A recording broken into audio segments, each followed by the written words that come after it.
श्री परमात्मने नमः। यस्य स्मरणमात्रेण जन्म संसार बंधनात् विमुच्यते। नमस्तस्मै विष्णवे प्रभ विष्णवे। नमः समस्तभूतानां मादिभूताय भूव्रते अनेक रूप रूपाय विष्णवे प्रभ विष्णवे।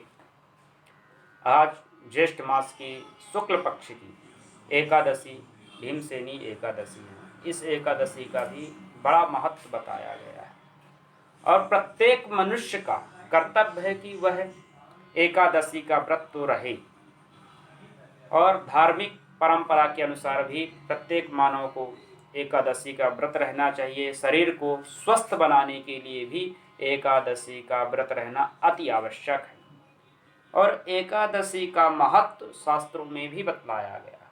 महाराज अम्बरीश हुए जो इतने पृथ्वी के सम्राट होकर भी इतने सरल थे, इतने सहज थे कि उन्होंने प्रत्येक एकादशी का निर्जला व्रत रखते थे और जब द्वादशी आती थी संतों को भोजन पवाकर और फिर खुद पारण करते थे।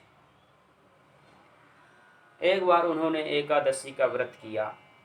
उनके भवन में दुर्वासा ऋषि आए। दुर्वासा ऋषि को देखकर उनका हृदय बड़ा गदगद हो गया। वह अपने धर्मपत्नी के साथ जाकर महाराज अम्बरीश अपनी धर्मपत्नी के साथ जाकर दुर्वासा ऋषि के चरण पखारे और आसन दिया बैठने लगे। हे महाराज, आप ठीक विराजमान हुए हैं, आज आपको यहीं से भोजन प्रसाद पाकर जाना है।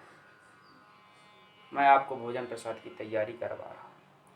दुर्वासा ऋषि बहुत प्रसन्न हुए। उन्होंने कहा, राजन तुम तैयारी करो, मैं अभी संध्या करके स्नान करके संध्या करके आता हूँ। और वो स्नान संध्या के लिए चले गए। संध्या करने में उनको टाइम लग गया।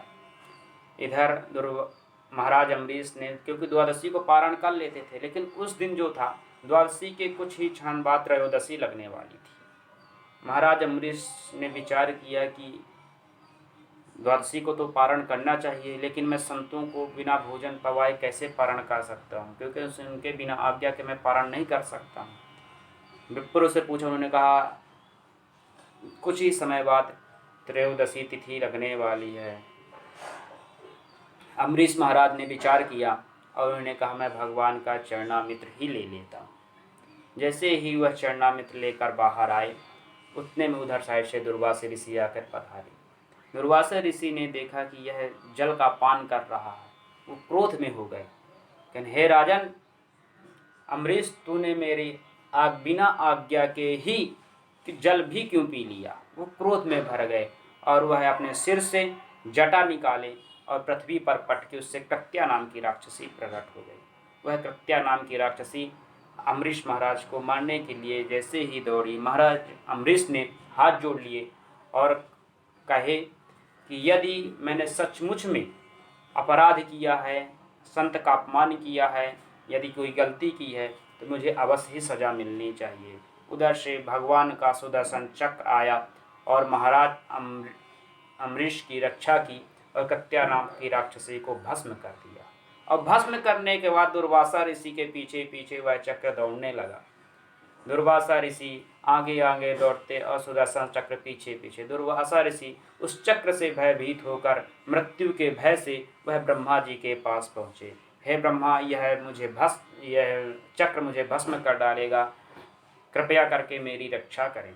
ब्रह्मा जी ने देखा कि यह दुर्वासा ऋषि नारायण के भक्त के साथ अपराध करके आया है और मैं इसे कैसे क्षमा कर सकता। और उन्होंने असमर्थता जताई। दुर्वासा ऋषि वहाँ से चले और शिव जी के पास पहुँचे। शिव जी ने भी असमर्थता जताई। शिव जी ने कहा कि जाओ, तुम जिस नारायण के भक्त का तुमने अपमान किया है उस नारायण के पास जाओ, उन्हीं का सुदर्शन चक्र, वही तुम्हारी रक्षा कर सकते हैं। दुर्वासा ऋषि वहाँ से निकले, नारायण के पास गए, नारायण के चरणों में प्रणाम किया, दंडवत किया। हे प्रभु, मेरी रक्षा करें, यह आपका जो सुदर्शन चक्र है यह मुझे भस्म कर डालेगा, इससे कृपया मेरी रक्षा करें। नारायण भगवान मुस्कुराते हुए कहा, महात्मन, अहम भक्त पराधीना, मैं तो भक्तों के अधीन हूँ, मैं भक्तों के बस में रहता हूँ। भक्त यदि मुझे भोजन दे दिए मैं भोजन पा लेता हूँ, यदि नहीं दिए तो मैं ऐसे ही भूखा बैठा रहता हूँ। मैं भक्तों के अधीन हूँ। और यदि तुमको इस सुदर्शन चक्र से रक्षा करवानी है, तो आप अपने प्राण बचाने हैं, तो आप मेरे ही भक्त अम्बरीश के पास जाइए। यदि वो क्षमा कर देता है तो मेरा सुदर्शन चक्र भी कुछ नहीं कर पाएगा। महाराज अम्बरीश के पास दुर्वासा ऋषि 12 महीने के बाद भटकते भटकते वहाँ पहुँचे। दुर्वासा ऋषि जब अम्बरीश के द्वार पर पहुँचे, आज भी महाराज अम्बरीश की शक्ति देखिए और भगवान की कैसी भक्ति, संतों के प्रति कैसी निष्ठा थी। आज भी वह जल लिए द्वार पर खड़े थे। आज 12 महीने तक उन्होंने अन्न का एक दाना भी ग्रहण नहीं किया। आज भी वह द्वार पर खड़े थे। ऐसी संतों पर निष्ठा क्यों? क्योंकि उनका वो था कि मैं संतों को बिना भोजन कराए मैं कैसे पारण कर सकता हूँ। और दुर्वासा ऋषि वहाँ से तो चले गए थे। ऐसी भगवान की शक्ति थी महाराज अम्बरीश के ऊपर। दुर्वासा ऋषि आए और महाराज अम्बरीश की चरणों में गिरने लगे। महाराज अम्बरीश ने दुर्वासा ऋषि को अंकों में भर लिया और कहा, हम तो आप संतों की चरणों की धूल हैं, यह आप क्या कर रहे हैं?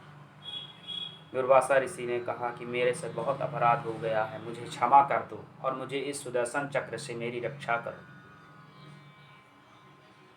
महाराज अम्बरीश ने ईश्वर से प्रार्थना की, हे ईश्वर, यदि मैं आप में और संतों में कोई अंतर नहीं समझा तो आप कृपया करके शांत हो जाएं। सुदर्शन चक्र वहाँ से शांत होकर वापस चला गया। इधर महाराज देव ऋषि के संत के नेत्र सजल हो गए। दुर्वासा ऋषि मन में विचार करने लगे कि मैंने जिस नारायण के भक्त का मारने के लिए षड्यंत्र किया, आज उसी नारायण के भक्त ने मेरी रक्षा की और मेरे प्राण बचाए। उन्होंने उसी राजा अम्बरीश के यहाँ पारण किया। महाराज अम्बरीश को बहुत आशीर्वाद दिया कि सदा तुम खुश रहो, ऐसे ही भगवान की भक्ति पर निष्ठा रखो, संतों की सेवा करो, ब्राह्मणों की सेवा करो और ऐसे ही तुम अभिमान रहित रहकर ईश्वर की भक्ति, निष्ठा, आराधना करो। यही मेरा आशीर्वाद है। वहाँ से आशीर्वाद देकर चल दिए। इसलिए प्रत्येक प्राणी को,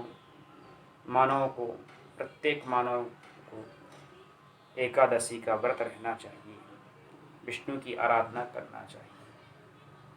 और यह भीमसेनी एकादशी है, इसका भी बहुत महत्व है। इसलिए निर्जला एकादशी को, निर्जला नहीं रह पाते तो ऐसे ही फलाहार लेकर एकादशी का व्रत अवश्य करें। विज्ञान के माध्यम से देख रहे सभी दर्शकों को जय श्री कृष्ण, नमो नारायण।